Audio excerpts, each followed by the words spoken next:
Hello guys, welcome back to our channel Pariksha E classes. स्वागत है आप सभी का आपके अपने YouTube channel Pariksha E classes पर। Guys, as you know, DSSB के द्वारा पीजीटी की पोस्ट फॉर वैकेंसीज अनाउंस की गई हैं एंड इन वैकेंसीज के लिए ऑनलाइन एप्लीकेशन फॉर्म 16 जनवरी से शुरू होने वाले हैं, जिनके लिए लास्ट डेट 14 फरवरी 2025 रखी गई है।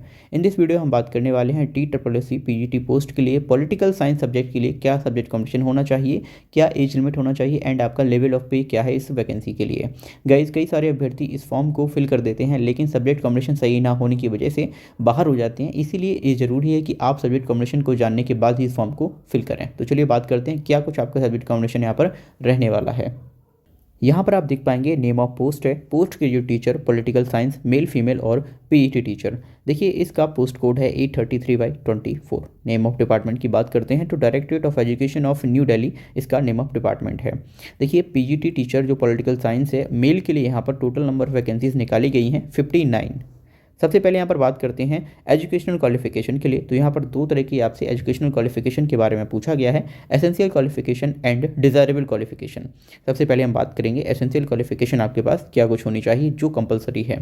सबसे पहले यहाँ पर है आपके पास master degree in political science from a recognised university और institution with at least 50% marks in aggregate और इक्विवेलेंट ग्रेड। देखिए सबसे पहले आपसे पीजी की डिग्री डिमांड की गई है इन पॉलिटिकल साइंस किसी भी रिकॉग्नाइज्ड या फिर यूनिवर्सिटी या इंस्टीट्यूशन से with at least 50% marks in aggregate, यानी कि जो आपका कंबाइंड मार्क्स रहने वाले हैं फाइनल में वो आपके 50% होनी चाहिए। अगर आपका ग्रेडिंग सिस्टम है तब आपकी ग्रेडिंग सिस्टम जो मार्क्स आएंगे ग्रेडिंग सिस्टम में ग्रेड दी जाएगी वो आपके 50% के बराबर होनी चाहिए।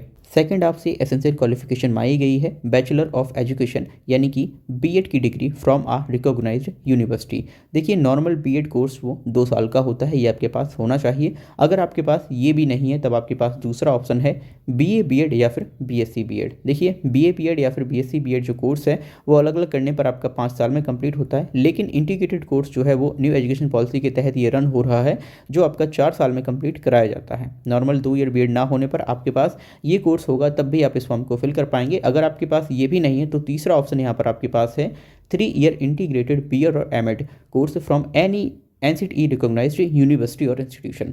देखिए आपके पास अगर ये दोनों ऑप्शन नहीं है तो आपके पास तीसरा है 3 ईयर इंटीग्रेटेड बीएड और एमएड कोर्स। अलग अलग करने पर ये कोर्स जो है वो 2+2 यानी कि 4 ईयर का होता है, लेकिन जब आप इंटीग्रेटेड बीएड और एमएड करते हैं तब आपके पास 3 साल में ये जो कोर्स है वो कंप्लीट हो जाता है। तो यहाँ पर आपके पास एसेंशियल क्वालिफिकेशन के रूप में 2 चीज़ें मांगी गई हैं।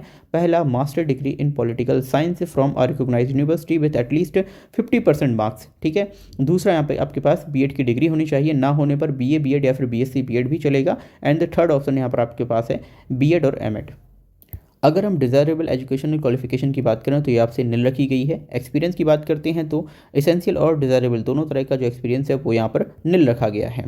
पे स्केल की बात करते हैं तो देखिए यहाँ पर आपको 7th CPC पे कमीशन के अकॉर्डिंग पे लेवल 8 दिया जाएगा, जिसका बेसिक पे 47,600 रुपये से शुरू होकर 1,51,100 रुपये तक जाएगा। देखिए ये आपका बेसिक पे है जिस पर आपको कई सारे भत्ते जैसे कि HRA DA TPTA जैसे अलाउंसेस दिए जाएंगे एंड आपकी जो फर्स्ट सैलरी है वो निकल के आएगी 17,000 रुपये के ऊपर। नाउ अगर हम बात करें इस पोस्ट का कैटेगरी क्या है तो ये ग्रुप बी पोस्ट रहने वाली है। जनरल सेंट्रल सर्विस के अंतर्गत नॉन मिनिस्ट्रियल और नॉन गजेटेड पोस्ट होने वाली है।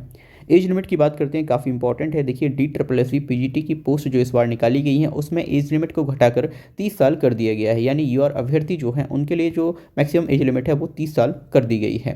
रिलैक्सेबल है for government servants up to 5 years in accordance with the instructions और orders issued by central government. जो सेंट्रल गवर्नमेंट या गवर्नमेंट के अभ्यर्थी हैं उनको भी यहाँ पर 5 साल का रिलैक्सेशन दिया जाएगा। एज रिलैक्सेशन की बात करते हैं तो कैटेगरी वाइज जो एज रिलैक्सेशन है वो आगे हम बात करने वाले हैं। यदि आप दिल्ली स्टेट के निवासी हैं तो आपको कुछ इस तरह से एज में रिलैक्सेशन दिया जाएगा।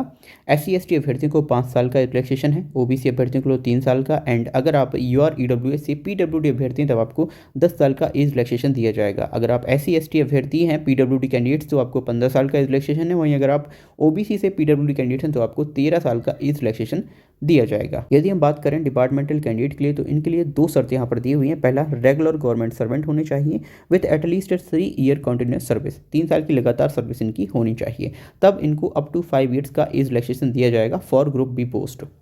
इसमें आपके शामिल किए गए हैं central government civilian employees and employees of all departments और ऑटोनॉमस और local bodies of government of NCT of Delhi.